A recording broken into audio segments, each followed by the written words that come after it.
Hello friend, नमस्कार। मैं ओमवीर आप सभी का स्वागत करता हूं। तो देखिए, ये वीडियो होने वाली आप लोगों के लिए बहुत बहुत ज्यादा इंपॉर्टेंट। क्योंकि इस वीडियो में आपको पूरा डिटेल से बताऊंगा, कट ऑफ के बारे में भी बताऊंगा कि क्या कट ऑफ रह सकती है, किसका नंबर आएगा, किसका नंबर नहीं आएगा। न्यू वैकेंसी के बारे में भी इस वीडियो में मैं बताने वाला हूं आपको।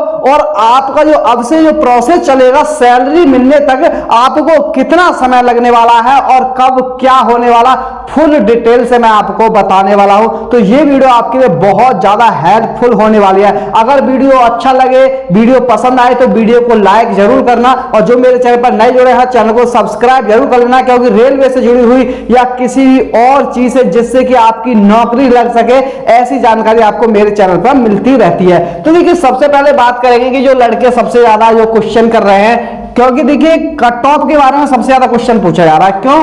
क्योंकि वो देख रहे हैं कि कट ऑफ आखिरकार कितना आएगा। क्योंकि देखिए, जब वो एग्जाम चल रहा था तो लड़के बता रहे थे कि पेपर इजी आ रहा है, 95 अटेम्प्ट करके आए हैं, 93 अटेम्प्ट करके आए हैं, 80 अटेम्प्ट करके आए हैं। जब आंसर की आ गई है तो उसके बाद में सच्चाई आप लोगों के सामने आ गई है। और देखिए, मैंने ये कई लाख लोगों का सर्वे किया है, यानी कि जिन्होंने भी पोल यूट्यूब पर डाला था, सभी पोल का एनालाइज किया है मैंने, तब जाकर के इस कंक्लूजन पर पहुंचा हूं कि कट ऑफ है वो क्या रह सकती है। एक तरफ तो मैं आपको बताने वाला हूं जो हाई जोन है, इलाहाबाद हुआ, तो जैसे हाई जोन इलाहाबाद हुआ, गोरखपुर हुआ, जयपुर हुआ, इनकी कट ऑफ क्या रहने वाली है। और जो लो जोन है, जैसे चेन्नई रहा, मुंबई रहा, इन जोन की कट ऑफ क्या रह सकती है। तो सबसे पहले हम कट ऑफ की ही बात करेंगे, जो कट ऑफ रहने वाली है। इसके बाद में हम पीटी और रिजल्ट की बात करेंगे। तो देखिए, मैं आपको बता दूं कि जब ये एग्जाम खत्म हो गया है, आंसर की आ चुकी है, तो देखिए जो दावे कर रहे थे हम 80 करके आए हैं, 90 करके आए हैं, सभी के दावे फेल हो गए। और देखिए 60% लड़का तो ऐसा है जो 50 नंबर से कम लेके आया है, 50 नंबर से कम लेकर के आए हैं। 60% लड़के ऐसे हैं। और 55 तक अगर बात निकाल ली जाए तो लगभग 20% छात्र है। यानी कि ओवरऑल करोगे तो आप 80% छात्र ऐसे हैं, 80% जो कि आपके 55 से कम है। यानी कि 80% छात्रों के नंबर 55 से कम है। और जो एब्सेंट थे वो लगभग 50% ही इसमें एब्सेंट थे। आपको पता है 1,03,000 कुछ वैकेंसी है, इसमें लगभग 1.15 करोड़ लड़कों ने फॉर्म डाला था। अगर इतने एब्सेंट होते हैं तो लगभग ये समझिए कि ज्यादा नहीं तो 50 लाख, यानी कि 50 लाख लड़कों ने ही पेपर दिया है। कितनों ने दिया है? 50 लाख लड़कों ने पेपर दिया है। और 80% लड़के ऐसे हैं जिनके 55 से नंबर कम है। अब देखिए, ये जो पीटी होगा, पीटी के लिए कितने गुना छात्र बुलाए जाएंगे। सबसे पहले मैं आपको बता दूं, पीटी के लिए 3 गुना छात्र बुलाए जाएंगे। यानी जो 1 लाख वैकेंसियां, 3 लाख छात्र, यानी कि 3 लाख कुछ छात्र बुलाए जाएंगे पीटी के लिए। अब देखिए 3 लाख बुलाए जाएंगे तो कट ऑफ तो 3 लाख पर लगेगी, यानी कि 3 लाख छात्रों के लिए लगेगी। तो देखिए, अब 50 लाख छात्र में से 3 लाख छात्र लिए जा रहे हैं। कितने छात्र लिए जा रहे हैं? 3 लाख छात्र लिए जा रहे हैं। और 80% छात्र हैं जो 55 से कम नंबर वाले हैं। यानी कि कुछ इसमें एससी के भी हैं, एससी वालों को तो काम चल जाएगा, एससी वालों का काम चल जाएगा। लेकिन जो जनरल से और ओबीसी से है उनका 50 और 52 के आसपास काम नहीं चलने वाला है। जिस हिसाब से देखिए, आप यहां मोटा मोटा हिसाब लगाएंगे तो अगर 20% छात्र जो 55 से ऊपर है तो कम से कम 20% इसका निकालेंगे तो ये भी कितना बैठेगा? 10 लाख छात्र बैठ जाएंगे। यानी कि 55 से ऊपर भी 10 लाख छात्र हैं। अब 10 लाख छात्र 55 से ऊपर है तो 10 लाख छात्र में से लिए कितने आने हैं? 3 लाख छात्र ले आने हैं। तो इस हिसाब से पूरा डाटा निकल के आएगा। इस हिसाब से मैं आपको बता दूं जो हाई जोन है उनकी कट ऑफ क्या रह सकती है। देखिए, पूरा एनालाइज करने के बाद जो देखिए, अगर हाई जोन है, आपने इलाहाबाद, गोरखपुर या फिर आपने जयपुर से फॉर्म डाला है, तो ऐसे जोनों से जो आपकी कट ऑफ रहने वाले, अगर आप जनरल से हैं यानी कि आप यूआर से हैं, तो आपके कम से कम 58 से 60 नंबर होने चाहिए। देखिए, इतने नंबर तो आपके होने चाहिए। अगर आप ओबीसी से हैं तो आपके कम से कम 55 प्लस नंबर होने चाहिए। और देखिए, आप अगर एससी से हैं तो आपके 53 प्लस नंबर होने चाहिए। और एसटी से हैं तो आपके 50 प्लस नंबर होने चाहिए और EWS से भी आपके इतने ही नंबर होने चाहिए। तो इतने नंबर तो आपके हाई जोन में होने चाहिए अगर आपको सिलेक्शन लेना है। ये कट ऑफ जो बता रहा हूं मैं पीईटी के लिए बता रहा हूं। अगर पीईटी के बाद अगर आप फाइनल में जाओगे तो कम से कम 4 से 6 नंबर और ऐड करने पड़ेंगे आपको। देखिए 4 से 6 नंबर और ऐड करने पड़ेंगे। और ये जो नंबर बता रहा हूं ये आफ्टर नॉर्मलाइजेशन के बाद बता रहा हूं। आप कहेंगे कि ये इतनी हाई कट ऑफ नहीं आएगी। भाई इतनी हाई तो जानिए। देखिए अभी क्या होगा कि 4 से 5 नंबर तो आपको रेंज जो लगाए हैं, 4 से 5 क्वेश्चन आपके गलत बताए जा रहे हैं। तो जब आंसर की आएगी दोबारा से रिवाइज आंसर की आएगी तो 4 से 5 नंबर सभी को मिलने वाले हैं। तो जिसके 48 हो रहे होंगे, 52 हो रहे होंगे तो उनके 5 नंबर करीब और बढ़ जाएंगे। तो 52 वालों के 57 हो जाएंगे, 48 वालों के 53 नंबर हो जाएंगे। तो वो जब आंसर की जो रिवाइज आंसर की आ जाएगी उसके बाद जब रिजल्ट आएगा, नॉर्मलाइज मार्क होंगे, मैं उस पर कट ऑफ बता रहा हूं। ये अगर आप ये आपके जनरल पर 50 नंबर आ रहे हैं, अभी जनरल के 50 नंबर हैं और आपके 3 नंबर भी यहां से बढ़ते हैं, 53 हो जाते हैं और 5 से 6 नंबर आपके नॉर्मलाइज नंबर बढ़ते हैं तो भी आप 58 तक पहुंच सकते हो। तो इस हिसाब से मैं आपकी कट ऑफ बता रहा हूं। तो देखिए एक डाउट और क्लियर कर दूं, नॉर्मलाइजेशन में बहुत से लड़के कह रहे हैं कितने नंबर तक बढ़ेंगे। तो देखिए नॉर्मलाइजेशन में आपको बता दूं जो नंबर बढ़ने वाले हैं 5 से लेकर के 15 नंबर तक नॉर्मलाइजेशन जो होगा आपका, उसमें आपके नंबर पढ़ने के पूरे चांस है। यानी कि इतने से इतने नंबर आपके बढ़ जाएंगे। आपके ये नहीं होगा 40 बढ़ गए 35 बढ़ गए, क्योंकि परसेंटाइल के आधार पर आपका नॉर्मलाइजेशन होगा तो उसमें इतने ही नंबर आपके बढ़ेंगे, 5 से 15 नंबर। देखिए अब जो लो जोन है, चेन्नई होगा, मुंबई होगा, बेंगलोर होगा, इन जोन की कट ऑफ क्या जाने वाली है। तो इन जोन की कट ऑफ जो जाने वाली है, अगर आप जनरल से है तो जनरल से अगर आपके 54 प्लस नंबर आ रहे हैं तो आपका सिलेक्शन हो जाएगा।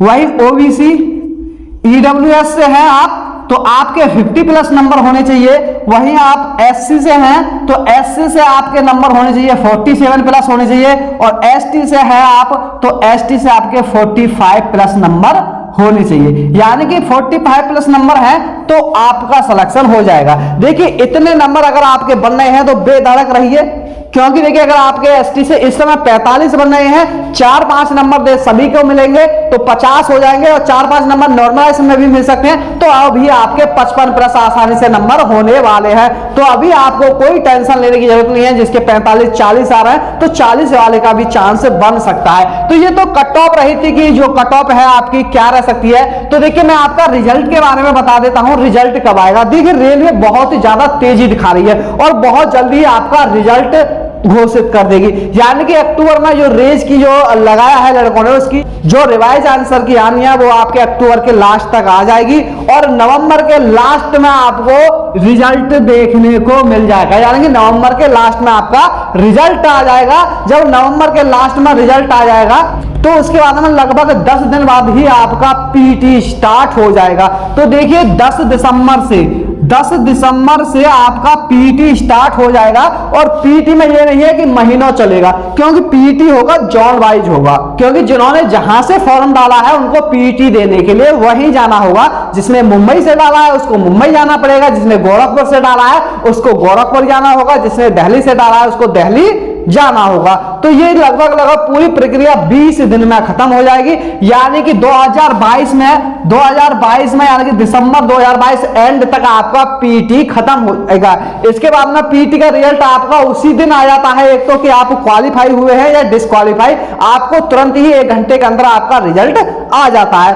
उसके बाद जब मेडिकल के लिए आपको बुलाया जाएगा, तो जिस हिसाब से रेलवे तेजी दिखा रही है, यानी कि जनवरी के लास्ट में आपको मेडिकल के लिए बुला लिया जाएगा। जब मेडिकल के लिए बुला लिया जाएगा, अपने अपने जोनों में बुला लिया जाएगा, मेडिकल होगा, मेडिकल के साथ ही आपका डॉक्यूमेंट वेरिफिकेशन होगा, उसी हिसाब से आपकी ज्वाइनिंग होती रहेगी। तो यानी कि फरवरी के एंड और मार्च के स्टार्ट में आपकी ज्वाइनिंग स्टार्ट हो जाएगी। जब आपकी ज्वाइनिंग स्टार्ट हो जाएगी तो अप्रैल खत्म होते होते सभी लड़कों को ज्वाइनिंग मिल जाएगी। यानी कि अप्रैल खत्म नहीं हो पाएगा जब तक सभी को ज्वाइनिंग मिल जाएगी। तो जो आपकी ज्वाइनिंग है अप्रैल से ही स्टार्ट हो जाएगी, और जिसने अप्रैल में वर्क किया है फिर अप्रैल के बाद में आप मई में वर्क करोगे तो ये समझिए कि जून में आपकी फर्स्ट सैलरी मिल जाएगी। बहुत से कुछ लड़के ऐसे होंगे जिनकी जून में नहीं मिल पाएगी तो उनकी के जुलाई में मिल जाएगी, और कुछ लड़के ऐसे होंगे किसी की जिनकी जल्दी ज्वाइनिंग हो जाएगी उनकी मई में भी सैलरी आ सकती है। तो अब मई में जब आपकी सैलरी बनेगी तो ये सैलरी आपकी कितनी हो सकती है? तो देखिए, जो मैं आपको बता दूं, जो ग्रुप डी एम्प्लॉय की जो आपकी सैलरी है फिलहाल लगभग आपकी जो सैलरी बनेगी लगभग आपकी 30,000 के आसपास बनेगी। 30,000 के आसपास आपकी सैलरी बनेगी। और देखिए 30,000 सभी की सैलरी नहीं बनेगी, 30,000 सभी की सैलरी नहीं बनेगी। देखिए ग्रुप डी में बहुत सारे डिपार्टमेंट हैं, बहुत सारे डिपार्टमेंट है। यहां देखिए आप किसी की सैलरी आपकी 26,000 भी बनेगी, किसी की आपकी 28,000 भी बनेगी, और किसी की आपकी 30,000 भी बनेगी। ये 3-4 कैटेगरी में आपकी सैलरी रहने वाली है। जैसे आप एसएनटी वगैरह में और किसी डिपार्टमेंट में जाते हैं तो वहां 26,000 के आसपास आपकी सैलरी बन सकती है। देखिए जो सबसे ज्यादा जो सैलरी आपको बनेगी वो बनेगी जो इंजीनियर डिपार्टमेंट में ट्रैकमैन में भर्ती होती है, उनकी सैलरी सबसे ज्यादा बनेगी, लगभग 30,000 के आसपास बनेगी। बाद बाकी और किसी भी डिपार्टमेंट में आप भर्ती होते हैं तो उनकी सैलरी लगभग ये समझिए कि 27,000 के आसपास ही पहली सैलरी आपको मिलने वाली है। कोई कितना भी कहे, मैं आपको प्रूफ भी दिखा सकता हूं क्योंकि मेरे पास प्रूफ भी है, सैलरी स्लिप भी है मेरे पास, मेरी खुद की सैलरी स्लिप है। आपने मेरी वीडियो भी देखी होंगी कि कितनी सैलरी आ रही है मेरी, तो आप देख सकते हैं। तो जो सच्चाई है यही है कि आपको जो अगर ट्रैकमैन से अलग भर्ती होते हैं तो आपको 26,000 रुपए आपकी सैलरी बनेगी लगभग, और अगर आप ट्रैकमैन में भर्ती होते हैं तो आपकी 30,000 आपकी सैलरी बनने वाले। तो ये तो होगी सैलरी की बात। अब बात कर लेते हैं न्यू वैकेंसी। देखिए न्यू वैकेंसी, देखिए जिनका पेपर खराब चला गया है उनको न्यू वैकेंसी का इंतजार है। तो देखिए न्यू वैकेंसी देखिए अप्रैल मई में ये भर्ती कंप्लीट हो जाएगी, और इसी साल यानी कि ये समझिए कि फरवरी या मार्च में आपकी न्यू वैकेंसी भी आ जाएगी। यानी कि फरवरी से लेकर के मार्च अप्रैल 3 महीने के अंदर आपकी न्यू वैकेंसी निकल आएगी। तो देखिए जो न्यू वैकेंसी है, न्यू वैकेंसी इस समय क्यों निकालनी पड़ेगी उनको? क्योंकि 2024 का इलेक्शन है, 2024 का इलेक्शन से पहले उनको वैकेंसी निकालनी है। तो ये नहीं होगा कि आपकी वैकेंसी बहुत लेट निकलेगी, क्योंकि रेलवे में देखिए रियल में बहुत जगह खाली है और बहुत परेशानी हो रही है। यानी कि जहां आदमी 500 होने चाहिए वहां 150 आदमियों से ही काम कराया जा रहा है। तो आप देख सकते हैं कि कितनी मुश्किल हो रही है। ये मुझे पता है क्योंकि मैं रेलवे के अंदर हूं, यानी कि रेलवे में जॉब कर रहा हूं, तो मुझे खुद पता है कि कितनी दिक्कत आ रही है। तो देखिए बहुत ज्यादा वैकेंसी रेलवे में खाली है। अभी अगर 1 लाख और भरना है तब भी रेलवे में वैकेंसी और ज्यादा खाली रह जाएंगी। और रेलवे ने नोटिस भी निकाला है कि 1.5 लाख करीब वो वैकेंसी बहुत जल्द भरने वाले हैं। तो आप टेंशन मत लीजिए, नई वैकेंसी बहुत जल्द आने वाली है। मार्च अप्रैल तो मैं बहुत बता रहा हूं, हो सकता है जनवरी में भी आपकी वैकेंसी निकल आए। तो क्योंकि अब रेलवे में बहुत जल्दी ही आपकी वैकेंसी निकलने वाली है, तो आप लोगों को अभी से उसकी तैयारी में लगना है। फॉर्म का इंतजार आपको नहीं करना है, अभी से प्लानिंग करनी है। मैथ इस हिसाब से पढ़ना है, रीजनिंग इस हिसाब से पढ़ना है। मैं आपको एक और टाइम टेबल बना दूंगा, सब्जेक्ट के बारे में बता दूंगा आपको कैसे पढ़ना है कैसे नहीं पढ़ना। अगर आप वीडियो में कमेंट करते हैं तो मैं आपको पूरा प्रोसेस बता दूंगा कि आपको नई वैकेंसी की तैयारी अब किस हिसाब से और कितने महीने का समय मान करके करनी चाहिए, तो वो मैं आप सबको बता दूंगा। तो देखिए इस वीडियो में बस इतना ही, मैंने आपको सब कुछ पूरा डिटेल से बता दिया है। अगर और कुछ भी अगर आप पूछना चाहते हैं, अगर आप रेलवे से जुड़ी हुई कोई जानकारी चाहते हैं तो कमेंट बॉक्स में जरूर बताएं, मैं आपको जो भी जानकारी चाहिए वो आपको प्रोवाइड करा दूंगा। तो इस वीडियो में बस इतना ही। थैंक यू, धन्यवाद, जय हिंद, जय भारत।